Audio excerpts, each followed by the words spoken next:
Tout d'abord, j'ai envie de vous poser la question par rapport à cette phrase de Jean-Paul Delevoye. Qu'est-ce que vous en pensez, vous ? J'en pense que le gouvernement, la droite et l'extrême droite essayent de construire une polémique pour détourner l'attention, parce qu'ils se rendent bien compte que la date du 5 décembre qui arrive maintenant est une date qui est en train de prendre dans le pays, où il y a de nouveaux secteurs qui rejoignent cette mobilisation, le secteur de la santé, le secteur des enseignants, et que les gens sont en train de se rendre compte qu'il faut se mobiliser pour augmenter le niveau de rapport de force avec le gouvernement. Et il y a une tentative finalement assez classique de détourner l'attention, mais je pense qu'elle ne leurre personne. Sur cette grève du 5 décembre, vous souhaitez ou espérez qu'elle dure au-delà du 5, jusqu'à quand ?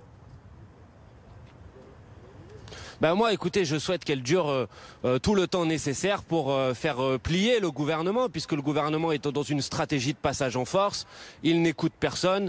Il présente un projet de loi sur les retraites qui va dégrader les conditions de vie des citoyennes et des citoyens, puisqu'il va conduire à baisser les pensions, Et donc, nécessairement, il faut se mobiliser. C'est la seule solution pour obliger le gouvernement à retirer ce projet de loi sur les retraites. Si ça peut être fait dès le 5 décembre, ça s'arrêtera immédiatement. Mais je pense qu'il va falloir construire ce bras de fer, ce rapport de force, tout le temps nécessaire pour faire reculer le gouvernement.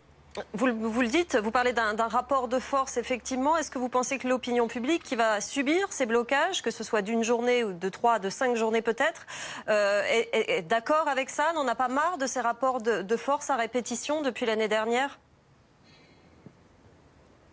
Écoutez, toutes les enquêtes d'opinion que vous citez d'habitude démontrent qu'une majorité des Françaises et des Français, pour l'instant, soutient cette mobilisation. Il faut que chacune et chacun comprenne que ça ne fait plaisir à personne de se mettre en grève, que ça ne fait plaisir à personne d'aller manifester, mais que quand on n'a pas d'autre solution que de le faire pour se faire entendre, nécessairement il faut le faire, et que les citoyennes et les citoyens sont les bienvenus, que cette mobilisation elle s'adresse à tout le monde et qu'elle ne concerne pas seulement quelques petits secteurs de la société, mais tous les citoyennes et les citoyens, parce que c'est elles et eux qui seront concernés par la baisse des pensions de retraite et par ce projet de loi du gouvernement. Donc bien sûr que ça ne fait plaisir à personne, mais je pense qu'il faut être aux côtés de celles et ceux qui vont se mettre en mouvement le 5 décembre prochain.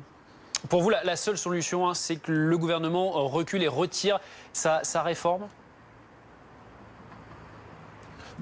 Bien sûr, parce que ce projet de loi, même si on n'en connaît pas encore tous les détails, on en connaît finalement la finalité, l'objectif final. L'objectif final, c'est de faire en sorte que les pensions baissent, que les gens travaillent plus longtemps, alors qu'on a augmenté la productivité du travail, alors que les gens se tuent à la tâche aujourd'hui. Et c'est normal que quand on arrive à 60 ans dans notre pays, on puisse profiter d'un petit peu de moments de repos, d'un petit peu de moments de répit. On a travaillé bien toute sa vie, on profite des moments de famille, des moments pour faire de la culture, voilà, des moments de la vie finalement. Et on n'est pas obligé de travailler jusqu'à 62 ans, 63 ans, 65 ans, alors que l'espérance de vie en bonne santé dans notre pays est à 63 ans et demi. Donc ce projet de loi est un mauvais projet de loi. Si on veut mettre à l'équilibre notre système de retraite, on peut augmenter les cotisations sociales. Si on augmente les salaires des femmes au même niveau que les salaires des hommes, on peut financer la retraite à 60 ans à taux plein dans notre pays. Donc vous voyez, il y a d'autres solutions possibles et les pistes du gouvernement ne sont pas bonnes.